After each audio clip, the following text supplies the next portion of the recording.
Anti fragile things that gain from disorder. ये actual में मेरे favourite author Nassim Nicholas Taleb की किताब का टाइटल है। और ये वर्ड एंटी फ्रेजाइल जितना मुझे मालूम है उन्होंने इंट्रोड्यूस किया है। तो बड़ा शानदार कॉन्सेप्ट है ये। और पर्सनली मैं काफ़ी कोशिश करता रहता हूँ अपने जीवन में इसको ज़्यादा से ज़्यादा मैं यूज़ करूँ।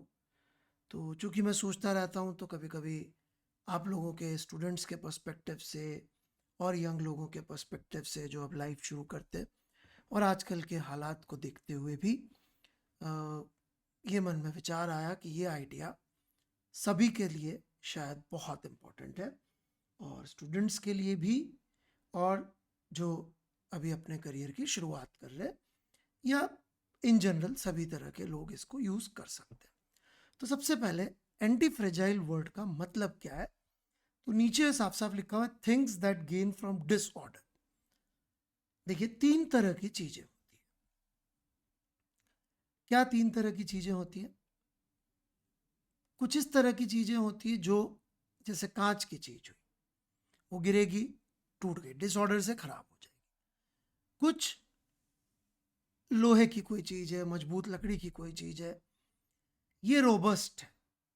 लोहे की चीज को आप थोड़ा गिरा दो, तोड़ दो, इधर उधर पटक दो, वो वैसी की वैसी रहेगी। एंटी फ्रेजाइल क्या चीज है और इसकी हमें जरूरत क्यों है, जरा ये समझने की कोशिश करते हैं। सबसे पहले जरूरत क्यों है, फिर एंटी फ्रेजाइल होता क्या है। तो डिसऑर्डर मतलब रैंडमनेस, कभी कुछ हो रहा है कभी कुछ हो रहा है। और जैसा हम देख सकते हैं आज की दुनिया जो है वो बहुत ज़्यादा अनप्रडिक्टेबल हो चुकी है। जैसे कि 2020 में जब से कोविड आया, अनप्रडिक्टेबिलिटी की लिमिट्स आ गई हैं।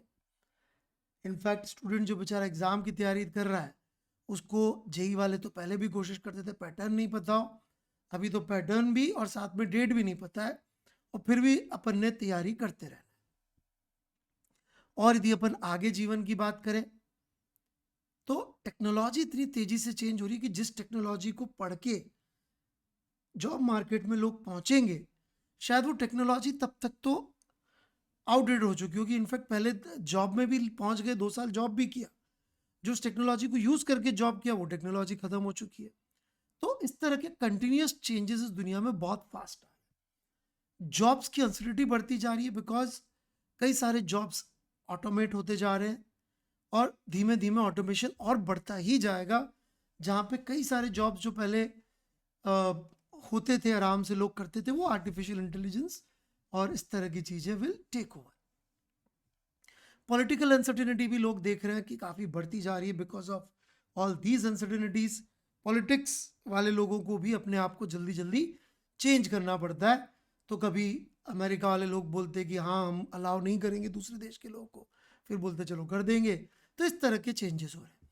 And climate change etcetera, all these things are just adding that every year would be more unpredictable than the last year। तो इस सिनेरियो में कौन से लोग सबसे ज्यादा आगे बढ़ सकते हैं? वो जो फ्रेजाइल है, बिल्कुल नहीं। जो एक ही तरह के सिस्टम के लिए बने, बिल्कुल नहीं।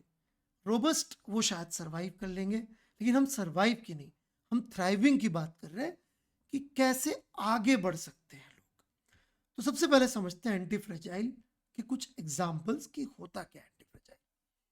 तो ये त्रिमूर्ति है, ट्रायड, फ्रेजाइल, रोबस्ट और एंटी फ्रेजाइल। सबसे अच्छा एग्जाम्पल थोड़ा नेगेटिव जोन में मिलेगा, राक्षस।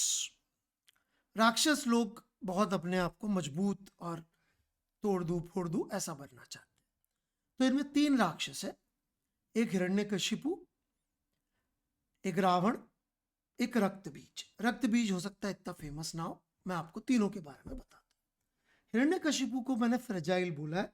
आपको देख के लग सकता है हिरण्यकशिपु तो इतना तगड़ा राक्षस था सर कि भगवान को नरसिंह अवतार लेके आना पड़ा, और ये करना पड़ा, वो करना पड़ा।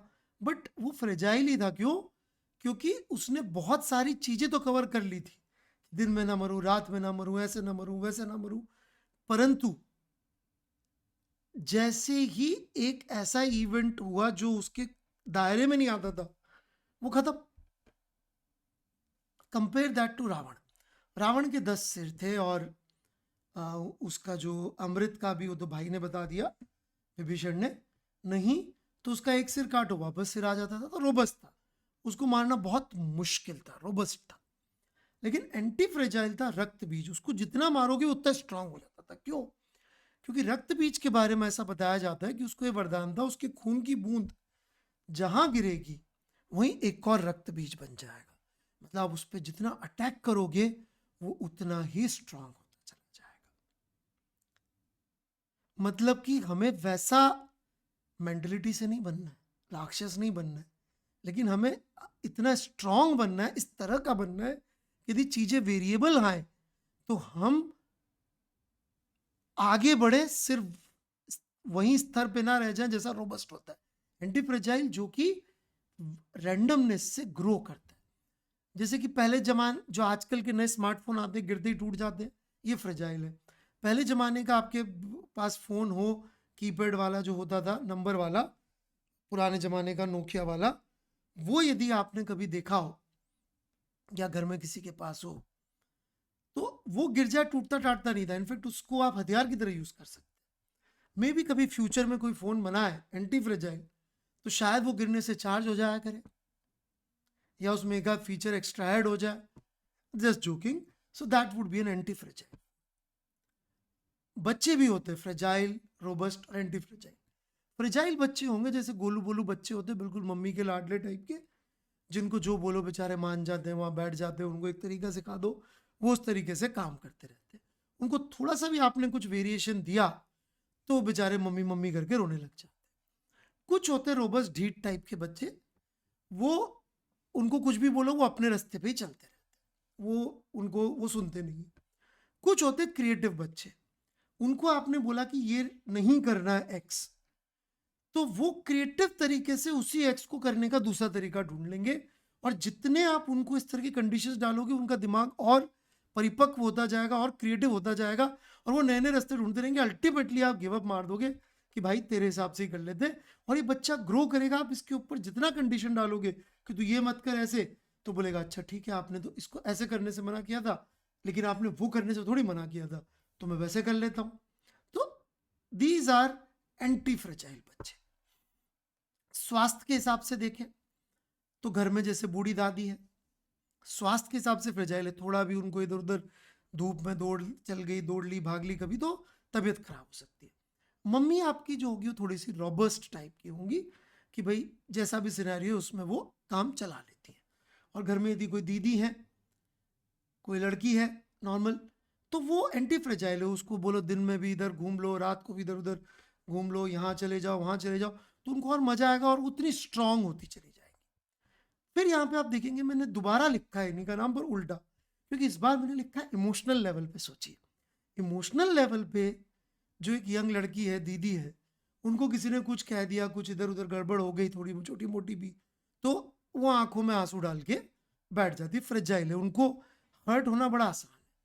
मम्मी को थोड़ा बहुत आप करो तो वो मोस्टली काम चला लेती। परंतु बूढ़ी दादी जीवन में इतने अप डाउन देख चुकी है इमोशनल लेवल पे, कि वो आपको उनको कुछ कह पाना ही मुश्किल है, और कहोगे तो आपको 10 सुनने को और मिलेंगी, वो तो और मजबूत हो जाएंगी। So that is example of anti fragile. And lastly another example जिससे आपको शायद समझ में, ऐसी चीजें जिनको अपन जितना रैंडम देते उतनी मजबूत हो जाती है। जैसे कि रेपुटेशन की बात करें, तो कोई कॉर्पोरेट एग्जीक्यूटिव है, कोई पॉलिटिशियन है, ये लोग फ्रेजाइल है। इनको थोड़ा भी इनके बारे में कुछ इधर उधर फैल जाए, अच्छा बुरा इनको सिचुएशन मिल जाए, खासकर बुरी वाली, तो इनका करियर खत्म। On the other hand truck driver है, उसकी कोई रेपुटेशन वगैरह से उसको कोई ले देना नहीं है, उसने पॉइंट ए से पॉइंट बी तक ट्रक लेके जाना है, उसके बारे में लोग कुछ भी बोलते रहे, उसको कोई फर्क नहीं पड़ने वाला। आर्टिस्ट लोग एंटी फ्रेजाइल है। इनफैक्ट बहुत सारे आर्टिस्ट जिनकी इमेज खराब हो जाती है, वो तो बहुत आगे बढ़ जाते हैं कि देखो इसका ये वीडियो कितना बेकार है, देखो ये बुरा काम करते हुए मिला था, तो लोग जाके उसकी पिक्चरें और देखते रहे होते या उसकी यूट्यूब वीडियो देख रहे होते। तो artist are actually antifragile. उनको जितना रैंडम सिचुएशन में जाते हैं उनका और ग्रोथ होता है, और ग्रोथ भी होता है, रेपुटेशन भी बढ़ती है। स्टूडेंट्स के लिए यदि हम बात करें कि वो कैसे एंटी फ्रेजाइल होते हैं, तो इसमें एक बेहतरीन एग्जाम्पल है प्लेन क्रैश का और टेस्ट बिगड़ गया। दोनों करीब करीब एक जैसी ही बुरी चीजें हैं जो आपको शायद समझ में आ रही होंगी। तो देखिए, जब भी कोई एयरलाइन इंडस्ट्री में प्लेन क्रैश होता है तो एयरलाइन इंडस्ट्री क्या करती है, वो पता करती है कि ये प्लेन क्रैश होने में कौन सी मिस्टेक थी। प्लेन की गलती थी, इनफैक्ट सबसे पहले तो वो वाले प्लेन्स को सब जगह पे ग्राउंड कर देती है कि भैया ये प्लेन आप नहीं उड़ा सकते जब तक हम पता नहीं कर ले। या ह्यूमन मिस्टेक थी, और जो भी मिस्टेक हुई थी जिस भी तरह की, उसका फिर वो एक स्टैंडर्ड ऑपरेटिंग प्रोसीजर में ऐड कर देती है कि ह्यूमन मिस्टेक थी तो आगे से ये चीज सारे पायलट्स को ध्यान रखनी होगी, वो ऐड हो जाता है उनकी ट्रेनिंग में। प्लेन में मिस्टेक थी तो बोलते भाई सुधारो, ये गड़बड़ इस तरह से होता है। फिर आप देखेंगे उस तरह का प्लेन क्रैश कभी दोबारा नहीं होता। अपने जब टेस्ट बिगड़ते हैं होता तो प्लेन क्रैश ही है, लेकिन अपन क्या करते हैं, अपन उसके गम में बैठे रहते हैं कि साहब अब तो टेस्ट बिगड़ गया, मैं गधा हूं, मैं नालायक हूं, मेरा कुछ नहीं हो सकता। दैट इज फ्रेजाइल बन रहे। जबकि आपको क्या करना चाहिए एंटी फ्रेजाइल बनने के लिए? जो प्लेन क्रैश में करते हैं, क्या करते हैं? प्लेन क्रैश में करते हैं टेस्ट, चेकिंग, एनालिसिस कि भाई क्यों हुआ प्लेन क्रैश, टेस्ट बिगड़ा क्यों, क्या गड़बड़े हुई थी मुझसे, और जो गड़बड़े हुई थी उसको अपन ने अपने स्टैंडर्ड ऑपरेटिंग प्रोसीजर में ऐड किया, और अगली बार टेस्ट में अपन ने उस चीज का ध्यान रखा ताकि कम से कम वो मिस्टेक ना, कोई और मिस्टेक हो जाए। और क्या कर सकते हैं अपन?